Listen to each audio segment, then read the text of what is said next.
అందరికీ నమస్కారం. Welcome to 77 media. ప్రస్తుతం రాష్ట్రంలో జరుగుతున్న రాజకీయ పరిణామాలను బట్టి చూస్తే భవిష్యత్తులో ఇక వైసీపీ అధినేత మాజీ ముఖ్యమంత్రి జగన్మోహన్ రెడ్డి గారు రాష్ట్రంలో ఎక్కడ పర్యటించాలన్నా ప్రభుత్వం కఠిన నిబంధనలు, ఆంక్షలు విధించబోతుందని చెప్పవచ్చు. ప్రస్తుతం పరిస్థితులు అలా ఉన్నాయి. 2024లో కూటమి ప్రభుత్వం అధికారంలోకి వచ్చిన తర్వాత ఇప్పుడు ప్రతిపక్ష నేతగా వైఎస్ జగన్మోహన్ రెడ్డి గారు ఉన్నారు. అయితే ప్రభుత్వ వైఫల్యాలను ఎత్తి చూపడానికి ఆయన రాష్ట్రంలో పలు చోట్ల పర్యటిస్తున్నారు. ఆయన పర్యటనలకు వెళ్ళినప్పుడు ప్రభుత్వం సరైన భద్రత కల్పించడం లేదని వైఎస్ఆర్ కాంగ్రెస్ పార్టీ నాయకులు ఆరోపిస్తున్నారు. అదే కాకుండా Z+ కేటగిరీ కేటాయించాలని వైసీపీ అధినేత జగన్మోహన్ రెడ్డి గారు హైకోర్టును కూడా ఆశ్రయించడం జరిగింది. జగన్మోహన్ రెడ్డి పర్యటనలో జరిగిన కొన్ని పరిణామాలను, అక్కడ జరిగిన పరిస్థితులను బట్టి చూస్తే ఖచ్చితంగా జగన్మోహన్ రెడ్డికి ప్రభుత్వం తగినంత భద్రత కల్పించడం లేదు అని అయితే చాలామంది రాజకీయ నాయకులు చెప్తున్నారు. మొదటిగా ఆయన రాప్తాడ్ నియోజకవర్గం వెళ్ళినప్పుడు అక్కడ వైసీపీ కార్యకర్తలు, సానుభూతి పరులు పెద్ద ఎత్తున హెలికాప్టర్ దగ్గరికి రావడం జరిగింది. ఆ సమయంలో హెలికాప్టర్కి సంబంధించిన సామాగ్రి దెబ్బతిందని అప్పట్లోనే వార్తలు వచ్చాయి. తర్వాత పొగాకు రైతులను పరామర్శించడానికి ప్రకాశం జిల్లాలోని పొదలి గ్రామానికి జగన్మోహన్ రెడ్డి వెళ్ళారు. ఆ కార్యక్రమానికి వేలాది మంది వైఎస్ఆర్ కాంగ్రెస్ పార్టీ కార్యకర్తలు, నాయకులు, సానుభూతి పరులు హాజరయ్యారు. అయితే ఆ కార్యక్రమం జరిగే సమయంలోనే కొంతమంది తెలుగుదేశం పార్టీ కార్యకర్తలు జగన్మోహన్ రెడ్డికి వ్యతిరేకంగా అక్కడ నినాదాలు చేశారు. ఒకరిపై ఒకరు దాడి చేసుకోవడం కూడా జరిగింది. అప్పుడు కూడా వైఎస్ఆర్ కాంగ్రెస్ పార్టీ నాయకులు జగన్మోహన్ రెడ్డికి ప్రభుత్వం తగినంత భద్రత కల్పించడం లేదు అనే ఆరోపణలు చేశారు. అక్కడ ప్రతిపక్ష నేత జగన్మోహన్ రెడ్డి గారు ఒక కార్యక్రమానికి వెళ్ళినప్పుడు పోలీసులు తెలుగుదేశం పార్టీ కార్యకర్తలకు అనుమతి ఎలా ఇస్తారు అనేది చాలామంది రాజకీయ నిపుణులు ప్రశ్నించారు. తర్వాత చాలామంది వైఎస్ఆర్ కాంగ్రెస్ పార్టీ నాయకులపై పోలీసులు కేసు పెట్టారు. అక్కడికి వచ్చింది తెలుగుదేశం పార్టీ కార్యకర్తలు. వారు ఆ సమయంలో అక్కడికి రావాల్సిన అవసరం లేదు, వారికి పోలీసులు అనుమతి ఇవ్వాల్సిన అవసరం కూడా లేదు. అయితే ప్రస్తుతం కూటమి ప్రభుత్వం అధికారంలో ఉంది కాబట్టి అక్కడికి వచ్చింది తెలుగుదేశం పార్టీ కార్యకర్తలు కాబట్టి పోలీసులు కూడా పెద్దగా పట్టించుకోకపోవడంతో వారు నినాదాలు చేశారు. అక్కడ కొంచెం ఘర్షణ వాతావరణం నెలకొంది.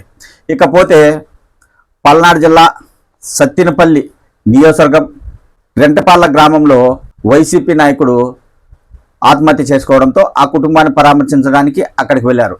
అయితే ఆ కార్యక్రమానికి కూడా ప్రభుత్వం సరైన భద్రత కల్పించడం లేదని బట్టబయలవుతుంది.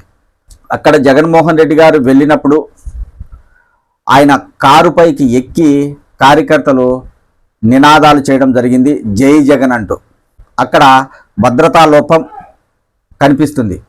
ఒక మాజీ ముఖ్యమంత్రి పర్యటనకు వెళ్ళే సమయంలో ప్రభుత్వం చాలా కట్టుదిట్టమైన భద్రత కల్పించాల్సిన అవసరం ఉంటుంది. ఎందుకంటే చాలామంది కార్యకర్తలు వస్తారు, నాయకులు వస్తారు, సానుభూతి పరులు వస్తారు. భద్రతా వైఫల్యం ఉంటే చాలా సంఘటనలు చోటు చేసుకునే అవకాశం ఉంటుంది. శాంతి భద్రతలకు ఆటంకం కలుగుతుంది. ఇలా లేకుండా జగన్మోహన్ రెడ్డి గారు వెళ్ళినప్పుడే పోలీసులు బలంగా భద్రత కల్పిస్తే ఎలాంటి అపశృతులు చోటు చేసుకోవు అనేది వైఎస్ఆర్ కాంగ్రెస్ పార్టీ నాయకులు చెప్తున్నారు. అయితే పల్నాడు జిల్లా పర్యటనలో ఇద్దరు మృతి చెందడం జరిగింది. అయితే ఇక్కడ సింగయ్య అనే వృద్ధుడు జగన్మోహన్ రెడ్డి కాన్వాయ్ కింద పడి కారు ఢీకొనడంతో ఆసుపత్రిలో చికిత్స పొందుతూ మృతి చెందాడని ఆయన పర్యటనకు వెళ్ళినప్పుడు ప్రచారం చేశారు. అయితే తర్వాత జిల్లా ఎస్పీ గారు మీడియా ముందుకు వచ్చి ఆ పెద్ద ఆయన్ను ప్రైవేటు వాహనం ఢీకొనింది, దానివల్ల ఆయన గాయాల పాలయ్యాడు, ఆసుపత్రిలో చికిత్స పొందుతూ మృతి చెందాడు, అలాగే ఆ కారు నెంబర్ కూడా చెప్పడం జరిగింది. అయితే ఇప్పుడు తాజాగా జగన్మోహన్ రెడ్డి వెళుతున్న కారు టైర్ కింద పడే సింగయ్య అనే వృద్ధుడు చనిపోయాడని ఒక ప్రచారం అయితే జరుగుతుంది. ఇది ఎంతవరకు నిజం, ఎంతవరకు అబద్ధం అనేది తెలియాలంటే ఇంకా సమయం పడుతుంది. ఇప్పుడు వైఎస్ఆర్ కాంగ్రెస్ పార్టీ నాయకులు చెప్పేది ఏంటంటే, ఒకవేళ జగన్మోహన్ రెడ్డి గారు పర్యటనకు వెళ్ళినప్పుడు ఆ వృద్ధుడు జగన్మోహన్ రెడ్డి కారు కిందనే పడితే అప్పుడు పోలీసులు ఎందుకు నిర్ధారించలేదు, ఆ సమయంలో ఎస్పీ గారు ఎందుకు అలా చెప్పారు, జగన్మోహన్ రెడ్డి పర్యటన అయిపోయిన 3 రోజుల తర్వాత మళ్ళీ ఒక వీడియో బయటికి ఎలా వచ్చింది, ఒకవేళ అదే రోజు ఆ ఘటన జరిగి ఉంటే అక్కడ అంతమంది ఉన్నారు, పోలీసులు ఉన్నారు, మరి వారికి ఎవరికి తెలియలేదా, 3 రోజుల తర్వాత ఎందుకు ఇలా బయట పెట్టారు, ఈ ప్రచారం ఎందుకు చేస్తున్నారు అనేది వైఎస్ఆర్ కాంగ్రెస్ పార్టీ నాయకులు ప్రశ్నిస్తున్నారు. అయితే ఆ వీడియోలో మాత్రం ఆ పెద్దాయన కారు టైర్ కింద పడినట్లు స్పష్టంగా కనిపిస్తుంది. మరి అది నిజమా కాదా, లేకపోతే మార్పింగ్ ఏమైనా చేశారా, ఇవన్నీ తెలియాలంటే ఇంకా కొంచెం సమయం పడుతుంది. ఇప్పట్లో నిజం తెలియాలంటే కుదరదు. ఎందుకంటే ఇప్పుడు కూటమి ప్రభుత్వం అధికారంలో ఉంది కాబట్టి ఇంకా పోలీసులు కూడా ప్రభుత్వానికి అనుకూలంగానే పని చేయాల్సి ఉంటుంది. ప్రస్తుతం రాష్ట్రంలో అలాంటి పరిస్థితులు ఉన్నాయి.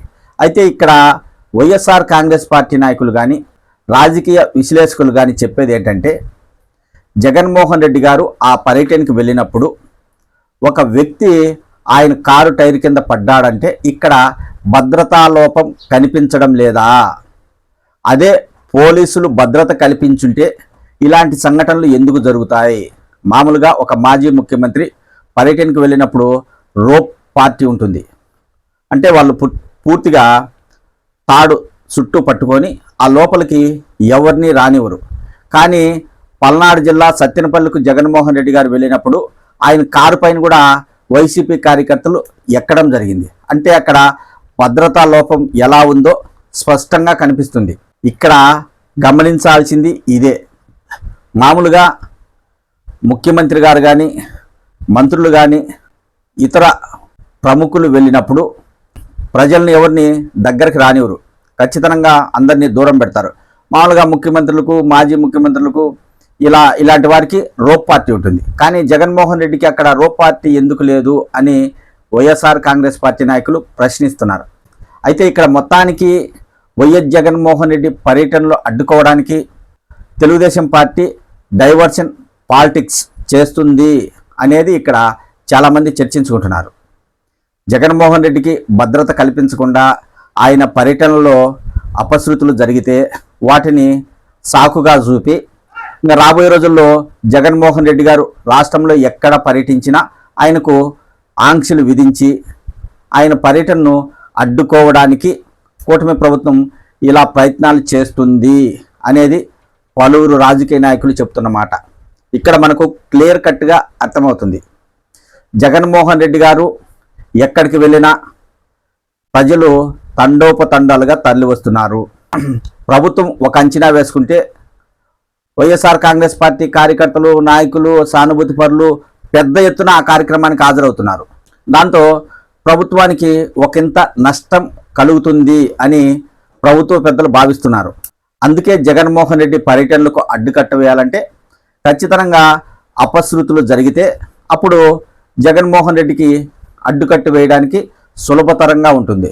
లేదంటే వైఎస్ఆర్ కాంగ్రెస్ పార్టీ నాయకులు ప్రశ్నిస్తారు, కోర్టుకు వెళ్ళే అవకాశం ఉంటుంది. అదే ఇలాంటి సంఘటనలు జరిగినప్పుడు ఆంక్షలు విధిస్తే కోర్టు కూడా అందుకు అనుకూలంగా తీర్పిచ్చే అవకాశం ఉంటుందని రాజకీయ నాయకులు భావిస్తున్నారు.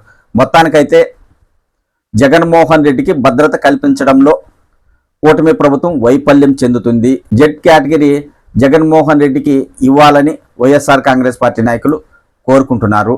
మొత్తానికైతే ఇక్కడ ప్రతి ఒక్కరూ ఆలోచించినా గమనించినా మనకొక్కటే అర్థమవుతుంది. వైఎస్ జగన్మోహన్ రెడ్డి పర్యటనలకు భద్రతా వైఫల్యం కొట్టొచ్చినట్లు కనిపిస్తుంది.